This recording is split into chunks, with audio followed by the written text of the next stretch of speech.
আজকে ফ্যাসিস্ট বিরোধী এই মানব বন্ধনের সম্মানিত সভাপতি আমাদের সুরকার গীতিকার জনাব মিঠুন বাবু উপস্থিত আছেন। শিল্পী ও শিল্পীদের মধ্যে বিভিন্ন পর্যায়ের নেতৃবৃন্দ, জাসাসের নেতৃবৃন্দ, উপস্থিত গণমাধ্যমের নেতৃবৃন্দ, উপস্থিত সংগ্রামী ভাই ও বোনেরা, আসসালামু আলাইকুম। আমি কিছুদিন আগে একটা কথা বলেছিলাম, সেটা হলো আওয়ামী লীগের সেই স্বৈরাচার শাসনের পায়ের শব্দ এখনো মাঝে মাঝে পাওয়া যায়। তাই আমরা দেখতে পাচ্ছি গত 1 বছর পরে আমাদের কিছু শিল্পী সমাজ সেই আবার একত্রিত হয়ে সেই স্বৈরাচারের জন্য মায়া কান্না কাঁদছে।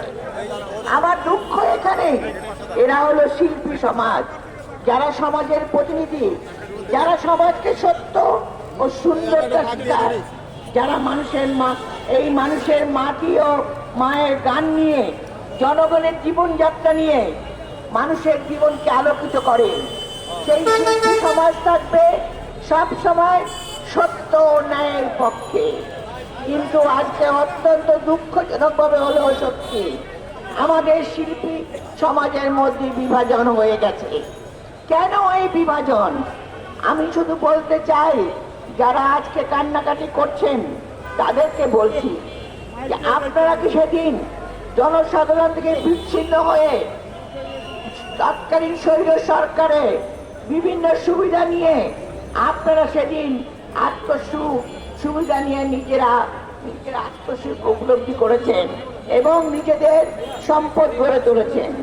আপনারা সেদিন দেখেন নাই কিভাবে আয়না ঘরে বাবাকে বন্দি করে একটি সন্তানকে বাবার কোল থেকে বিচ্ছিন্ন করেছে?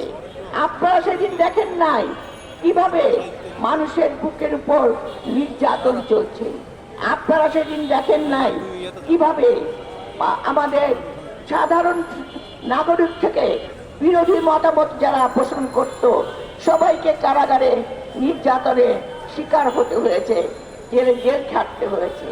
আপনারা সেদিন দেখেন নাই দ্রব্য মূল্যের সেই ভীষণ অবস্থায় সিন্ডিকেটের কারণে সাধারণ জীবন ঢুকে ঢুকে মরেছে? কারণ আপনারা তো মানুষকে বিশ্বাস করেন না। আপনারা কিসের শিল্পী? আপনারা নিজেদের সম্পদ করার জন্য আপনারা সেদিন কাজ করেছেন, বিভিন্ন রকম ভাবে অকল্পনীয় সমস্ত তুলে ধরেছেন। কিন্তু সমাজের যে সত্য কথা, সমাজের যে সুন্দর প্রতিচ্ছবি, সমাজের যে গণতন্ত্রের অভিযাত্রা, কোনোটাই আপনারা রাখেন নাই।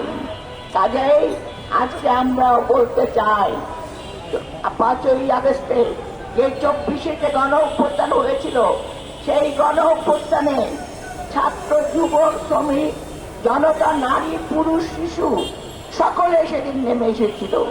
সকলের বুকে আহাজারি ছিল।